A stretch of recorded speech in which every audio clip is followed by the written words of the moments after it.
Pagdating namin, nag-set up kami ng bahay, naglagay ng kortina, ng mga upuan. Merong nauhaw pero hindi tubig ang hinanap, kundi puno. Dito sa probinsya, pag nauhaw ka, susungkit ka lang.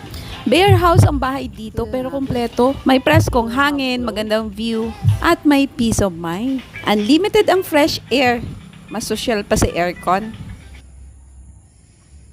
Bago magtakip silim, may pa-smoke effect para sa mga kapitbahay. Kung may manok sa umaga, syempre may usok sa hapon, di ba? Sunset view with special effect. O, di ba ang bongga? Kinabukasan, good morning sunshine, pero may naka-data mode. Huy!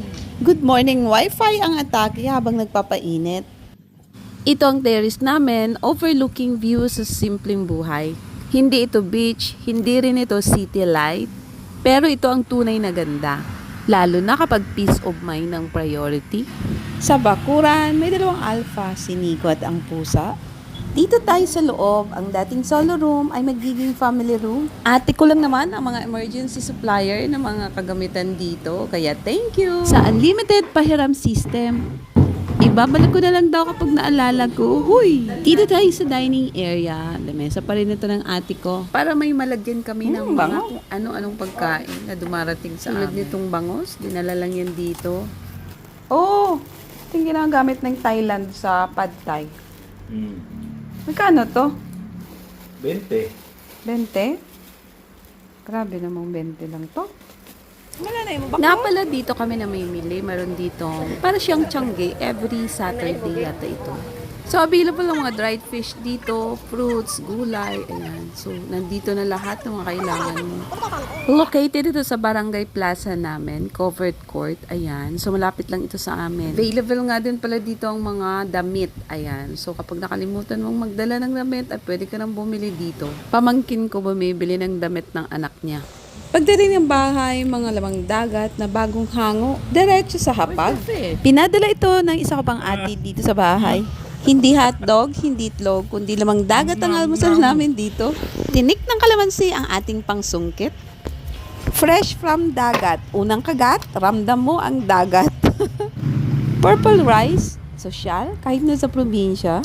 Pagkatapos ng almusal, patungo kami sa kubo ng kuya ko. Ito ang dahilan kung bakit ako nagbukasyon ng probinsya para mabisita ko ang may sakit kong kuya. Wala kaming dalang pasalubong, tanging oras at presensya ang pinakamahalagang dala para pampalakas ng loob. Kahit may sakit ang kuya ko, nakita ko sa mukha niya ang sobrang saya na kami ay nakapagbisita. Dumating ba naman ang paborito niyang bisita? Pagdating dito, si Nico nakadiscover na naman ng bagong excitement sa buhay niya. Tinulihin. Bigla ang saya pala kaagad kapag nag-feed ka ng catfish. Hindi nga lang namin alam kung paano hulihin ito. Oops, lunchtime. Hand washing bago kumain, probinsya style. Tubig sa tabo. Uy! Dito maghuhugas ng kamay bago kumain. Para mas nature ang vibe, dahon ng saging ang ating kainan. Plus native na manok, plus straight from the farm to lamesa. Nilagyan lang ito ng spices and herbs na available sa garden.